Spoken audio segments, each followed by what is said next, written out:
আমি মধুস্নাতা। আমার গল্পের গ্রামাফোন চ্যানেলে আপনাদের সকলকে আরো একবার স্বাগত জানাচ্ছি। আজকের গল্প গজেন্দ্র কুমার মিত্রের লেখা ফাঁদ। ভদ্রলোকের নামটা ভালোই ছিল, ব্যোমকেশ চক্রবর্তী। না, তেমন কেউ নন, নাম করার মতো নন কিছু। পোশাকের নামটাও হারিয়ে গেছে কবেই।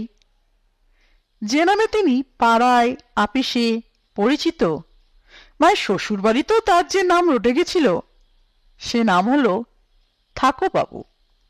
মা নবম পুত্রকে জন্ম দিতে গিয়ে হাঁপাতে হাঁপাতে বলেছিলেন, থাকো বাবা, রেহাই দাও। সেসব পুরাতন কাহিনী। ঠাকুরবাবুও চাকরি থেকে রিটায়ার করেছেন। ওর 4টি সন্তান, 3টে ছেলে হওয়ার পর একটি মেয়ে হয়েছিল। সে মেয়ে বিবাহের 6 মাসের মধ্যেই মারা যায়। আর সম্পর্ক নেই। জামাই বিয়ে করেছে, আবার চুকে গেল। ঠাকুরবাবু এখন কি করবেন? এতকালে সক্রিয়তা থেমে থাকলে খুব খারাপ লাগে বই কি। উসকুস করছেন, গ্রামের বাড়িতে গিয়ে কিছুদিন কাটিয়ে আসবেন কিনা ভাবছেন। এমন সময় খবর এলো তার জ্যাঠাইমা মরো। এই জ্যাঠাইমাই এতকাল ওদের গ্রামের সম্পত্তি দেখাশোনা করেছিলেন। কেসের তদবির, ট্যাক্স দেওয়া, এসব তিনিই দিতেন। ঠাকুরবাবু তাকে বেশি খাটাতেন না এ ব্যাপারে। খাটাবার দরকার কি? এখন মৃত্যুশয্যায় শোয়া জ্যাঠাইমা নিজেই ওকে ডেকে পাঠিয়েছেন। দেশের কাজকর্ম, সম্পত্তি এসব বুঝিয়ে দিতে চান। ঠাকুরবাবু শশব ব্যস্তে এবং বেশ সাগ্রহেই গেলেন। মোটামুটি বুঝিয়েও দিলেন জ্যাঠাইমা, আর ঠিক পরের দিনই মারা গেলেন। শ্রাদ্ধ শান্তি ঠাকুরবাবুই করলেন। ছেলেরা একজন এসেছিল, তারা পুরো অসহ্য পর্যন্ত থাকলো না। মেজ ছেলে বললে, আপিসে বিস্তর কাজ। ঠাকুরবাবুর মনে একটা ধিক্কার এলো। আপন মনেই বললেন, গুণধর বেটা সব, এত বড় সংসার টানলুম, এ বাড়িও আমিই করেছি। এখন আর আমার খবরটাও নিতে চায় না। হাত্তর সন্তান আর সংসার। একটু বিস্ময়ও জাগে। বড় ছেলেকে MA-BL করেছেন, ভেবেছিলেন উকিল হবে, কিন্তু সেদিকে গেল না। এক সদশয় বুদ্ধিমান মেয়ের বাপ এসে ছেলেটাকে বড় অফিসার করে দিলেন। সে সঙ্গে নিজের একটি মেয়েকে ঠাকুরবাবুর পুত্রবধূ। তাদের দুটো মেয়েও হয়ে গেছে। তা হোক, ছেলে তো বেশ গুছিয়ে বসেছে। মেজ ছেলেও চাকরি পেয়েছে, ভালোই চাকরি, 2 পয়সা হয় এমন চাকরি। বিয়েও ঠিক হয়েছে।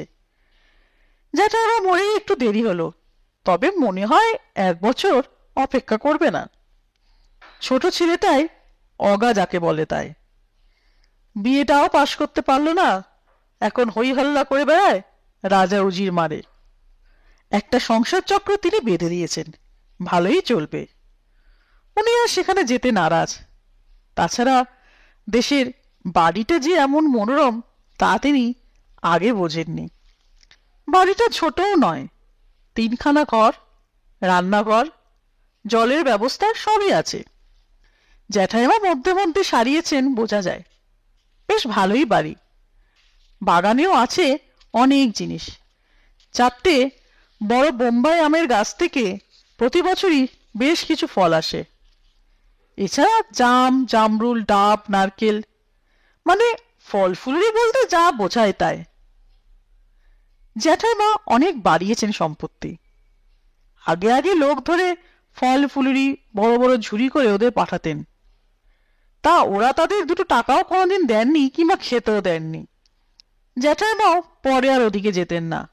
থাকা খাওয়া গাছগাছরা তোয়াজ করার সেসব কম নয়, ট্যাক্স খাজরাও তাকেই বইতে হতো।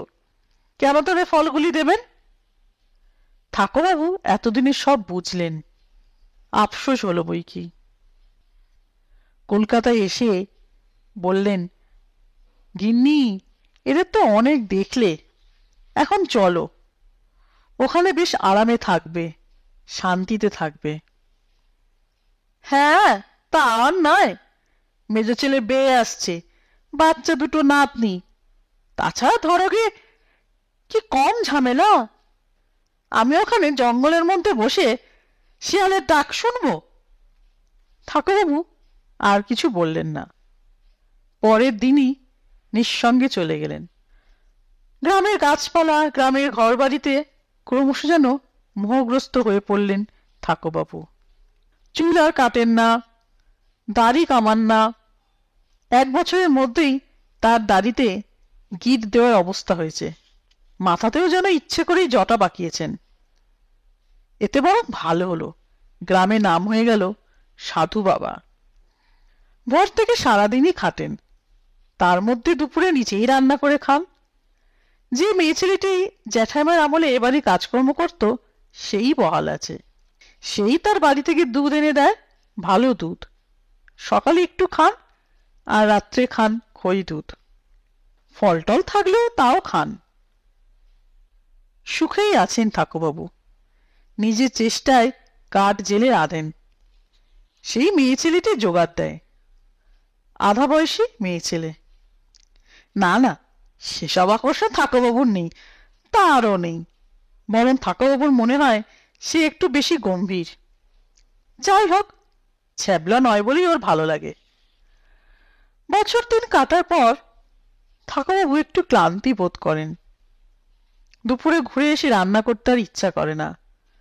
কোনোদিন শুধু ভাত আর দুধ খান, কিংবা কোনোদিন শুধুই চিড়ে আনিয়ে খান। দেখে শুনে কাজের লোকটি একদিন মুখ ফুটে বলল, বাবু, আপনাকে তো বাবা বলি, আমি ভালো সদ্গোত্রের মেয়ে। আমি যদি তরকারি রেঁধে দিই, আপনি শুধু ভাতটা ফুটিয়ে নেবেন, আপত্তি করবেন না বাবু।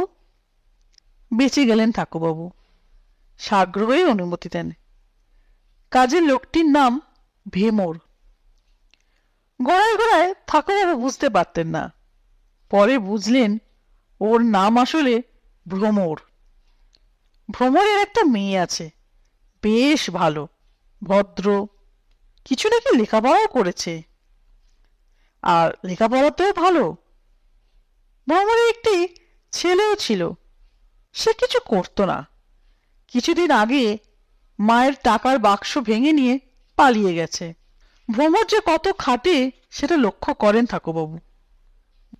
বলতে গেলে সমস্ত সংসারটাই ধরে আছে। এমনকি গাছগাছরার কাজও কিছু করতে হয়।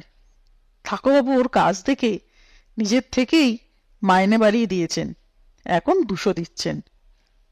ভ্রমর ওকে খুব শ্রদ্ধা করে।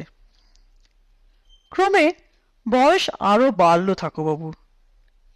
একদিন তিনি ভ্রমরকে বললেন, তুই আমার মেয়ের মতো, তুই ভাতটা যা হয় রেঁধে দিস, বরং এই এক পাকে করে নে, আমার নাতনিও খাবে, ভ্রমরও বাঁচল, ঠাকুরবাবুও। ছেলেদের মতিগতি দেখে সবচেয়ে স্ত্রীর ব্যাপার থেকে বাড়িতে আর চিঠিপত্র দেন না। আম 1-8 ঝুড়ি ছাড়া বাকি সব ফল বিক্রি করে দেন। ইদানিং ফুল গাছেরও চাষ করেন, সব বিক্রি করেন, টাকা জমেছে। একদিন বসে বসে হিসেব করেন। অবশ্যই নিজের কাছে বেশি টাকা রাখেন না। কাছেই একটা ব্যাংকের ব্রাঞ্চ হয়েছে, মধ্যে মধ্যে সেখানে টাকা জমা দিয়ে আসেন। আগে অত বোঝেননি, যখন বুঝলেন হাত পা কাঁপছে, তখন একদিন ভ্রমরকে বললেন, চ আমার সঙ্গে একটু, চাবি টাবি নিয়ে নাতনিও চল, আমার একটু কাজ আছে। নাতনি অর্থাৎ ভ্রমরের মেয়ে। আগে ওর দিকে অত চাইতেন না, এখন দেখেন, ভালো করে দেখেন। কে যেন লাবণ্য নাম দিয়েছিল, সেটা লাবণীতে পরিণত হয়েছে। রংটা খুব ফর্সা নয়, কিন্তু চেহারার জৌলুস আছে, ছিপছিপে অথচ ওরই মধ্যে গোলালো গঠন। মুখখানিতে দীপ্তি আছে। বেশ মেয়েটা, বেশি কথা বলে না, দাদুর কাছে এসে দেয় মাথা হেঁট করে। তবে ইদানিং তিনি হাসি মস্করা করেন বলে সেও হাসি তামাশা করে। ব্যাংকে হেঁটে যেতে পারলেন না। ভ্রমরকে বললেন, এখানে তো গাড়ি চলে, আজকাল রিক্সাও হয়েছে, তবে আমি বেশি চাউর করতে চাই না, তুই একটা গরুর গাড়ি আনতে পারিস? পারি, মানে চাষের কাজ করে, আবার দরকার হলে গাড়িও চালায়। তা আপনি সে গরুর গাড়ি করে যেতে পারবেন? খুব খুব, ছোটবেলায় দেশের বাড়িতে মানুষ তো। প্রমোদ জানে উনি গরুর গাড়িতে বেশিক্ষণ বসতে পারবেন না, তাই কিছু খড় বিছিয়ে চাদর পেতে দিল। ঠাকুরবাবু বললেন, সত্যি তুই ঠিক গিন্নি, আমার গিন্নিটি তোর করের তুল্য নয়। ব্যাংকে গিয়ে ম্যানেজারের সঙ্গে আড়ালে বসে কথাবার্তা সেরে ভ্রমরকে ডাকলেন। বললেন, লাবণীকেও নিয়ে আয়। তখনও অত বোঝেনি ভ্রমর। এইবার দেখলে ওখানে যেসব টাকা জমেছে তা থেকে বেশ মোটা অংশ, 15,000 টাকা ভ্রমরকে লিখে দিলেন। বললেন, লাবণীর সঙ্গে তোর নাম জুড়ে দিচ্ছি, হঠাৎ তোর কিছু হলে টাকাটার হদিশ পাবে না। ভ্রমর তো অবাক। শুধু লাবণী বললে, এই ঠিক সাচ্চা মানুষ, খাটুনির মূল্য বুঝেছে। এরপর আর বেশি দিন থাকলেন না ঠাকুরবাবু। ভেতরে ভেতরে বুঝেছিলেন তার ডাক পড়েছে। একদিন ইষ্টের নাম করতে করতেই চলে গেলেন, বলতে গেলে সজ্ঞানে। 2-3 জনকে ডেকে খবর দিয়ে কলকাতার বাড়িতে পাঠালো ভ্রমর। শুনল গিন্নি পঙ্গু হয়ে পড়েছেন, তার আসার শক্তি নেই। বড় ছেলে অফিসের কাজে লন্ডনে গেছে, মাস 5 থাকার কথা। মেজ ছেলের স্ত্রী আসতে পারবে না, একটা মেয়ে হয়েছিল, আবার অনেক পরে একটা ছেলে বা মেয়ে আসছে। মেজ ছেলে এলো অফিস থেকে ছুটি নিয়ে, ছোট ছেলে সুরেশ কিছুই করে না, কেবল বন্ধুদের সঙ্গে রাজাউজির মারে। সে আর দ্বিরুক্তি করল না, খবর পেয়েই চলে এলো।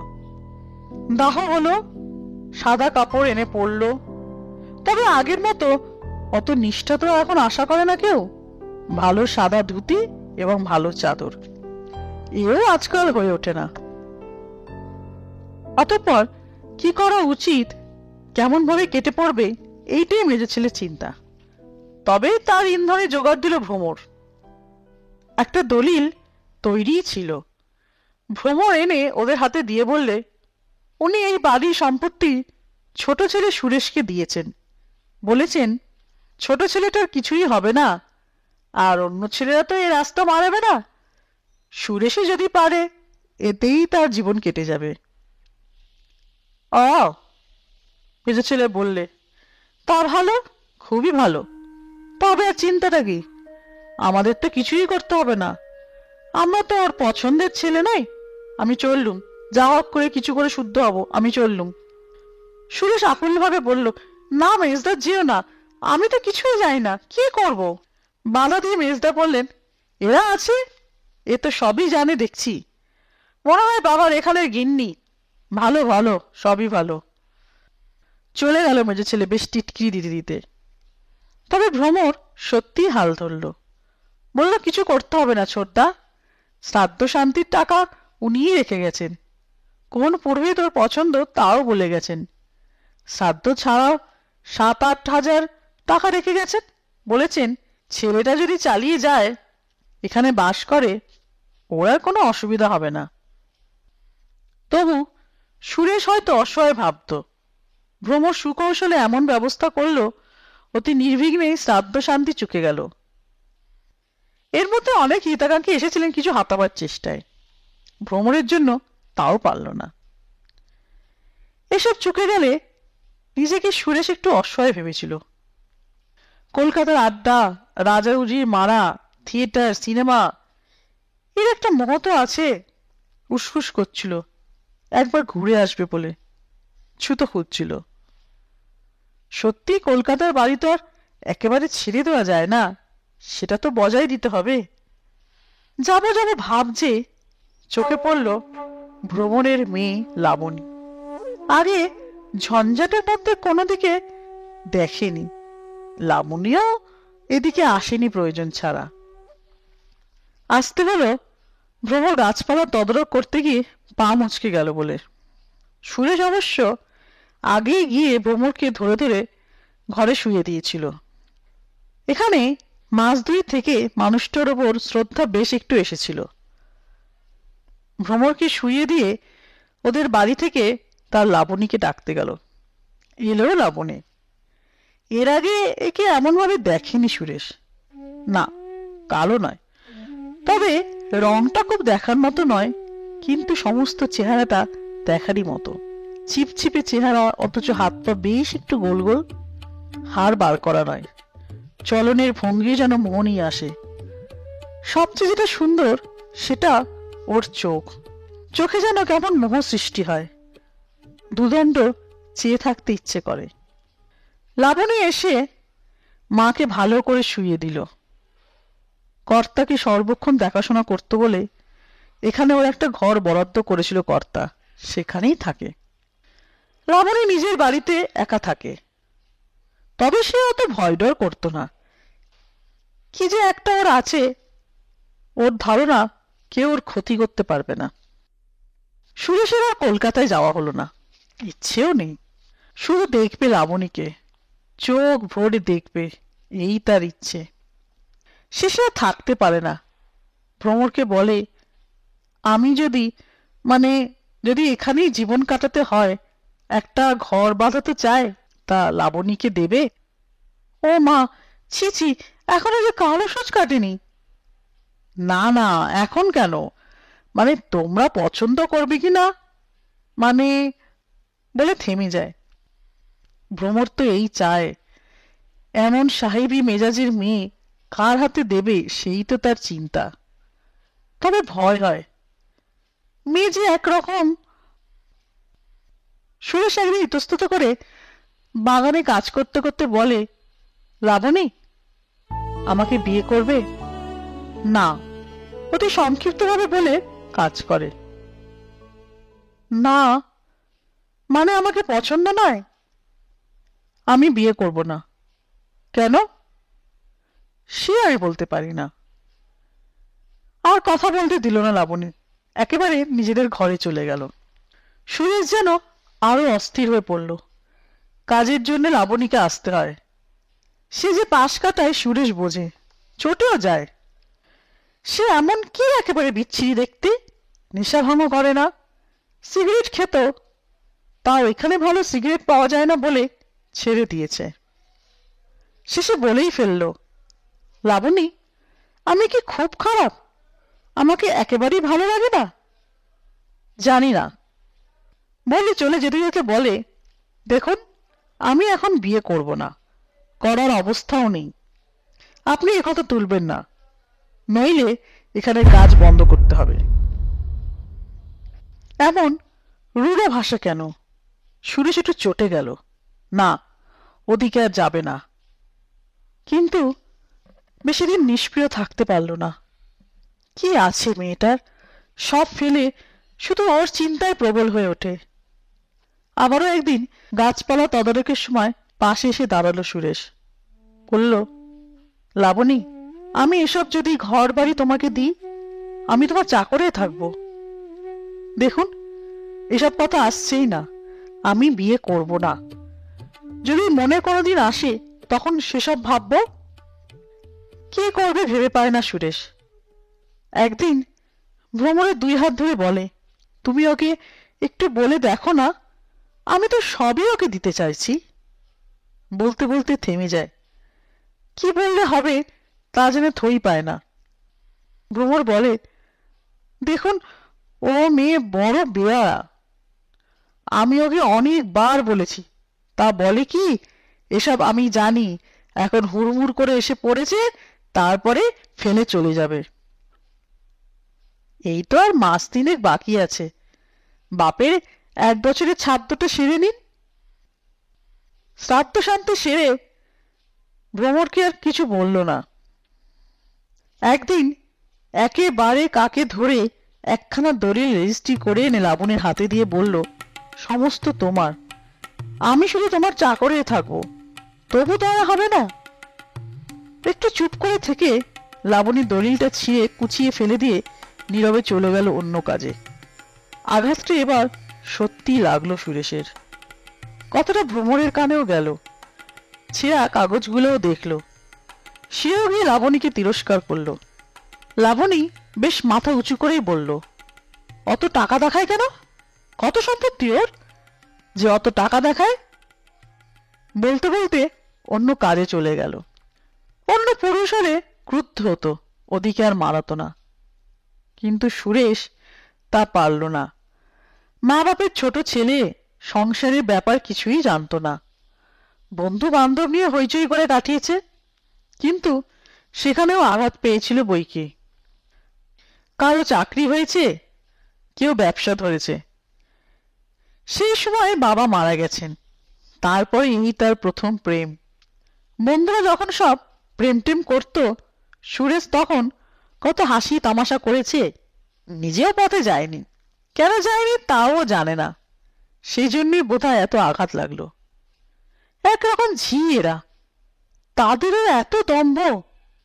চলে যাওয়াই উচিত ছিল, কিন্তু সুরেশ তা পারল না। একেবারে যেন পাথর হয়ে গেল। ওর ঘরের মধ্যে দিন রাত চুপ করে বসে থাকে। খেতে দিলে খায়, তবে সে নামমাত্র। জলখাবারও খায় না। ভ্রমর এসে ধরে, একটু মুখে দেয়, বাকি পড়ে থাকে। গুম হয়ে থাকে ঘন্টার পর ঘন্টা, মাথা হেট করে। শরীরটা যে 7-8 দিনে এমন খারাপ হয়ে যেতে পারে তা লাবণী বোঝেনি। যেদিন ভ্রমর ডেকে বললে, তুই কি তাহলে সত্যি ওকে মেরে ফেলবি? আমাকে যে তার আগে তাহলে জলে ডুবতে হয়। ওই বাবু আমার হাতে সব দিয়ে গেছে, আমি নিমক হারামি করব? মনের মধ্যে একটু অনুশোচনা যে হয়নি লাবণী তা নয়, তবে তার শরীর যে এতটা ভেঙে গেছে এই 7-8 দিনে তা ভাবেনি। সেও অনেকক্ষণ চুপ করে থেকে দুমদুম করে রান্নাঘর থেকে জলখাবার নিয়ে ঢুকলো। ঘরে এসে বললে, এবার আমাকে জব্দ করেছ, আমি ঘাট মেনে নিচ্ছি, এখন কিছু খাও দেখিনি। তারই সামান্য কটা কথাতেই সুরেশের চোখে জল ভরে যাবে তা ভাবেনি লাবণী। ও কি, ছি, মেয়ে ছেলে মতো কাঁদতে হবে না, খাও বলছি, সব খেতে হবে, নাকি আমি খাইয়ে দেবো? আত্মসমর্পণ করলো লাবণী। সুরেশ 2-4 দিনে একটু সুস্থ হয়ে উঠে বলল, আমি একজনের সঙ্গে কথা কয়েছি, রেজিস্ট্রি করে নেব, তারপর বিয়ের ব্যবস্থা, তোমার মা যা বলবে তাই হবে।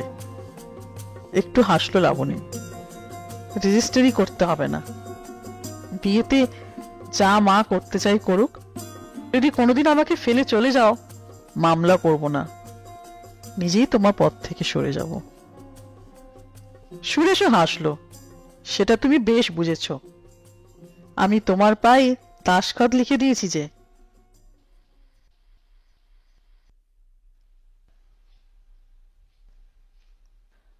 যদি আপনাদের এই গল্পটা ভালো লেগে থাকে, তবে অবশ্যই আপনারা আমার এই চ্যানেলটিকে সাবস্ক্রাইব করবেন এবং কেমন লাগলো কমেন্ট করে জানাবেন। খুব শীঘ্রই আবার আসছি আমার পরবর্তী গল্প নিয়ে। ভালো থাকবেন বন্ধুরা। নমস্কার।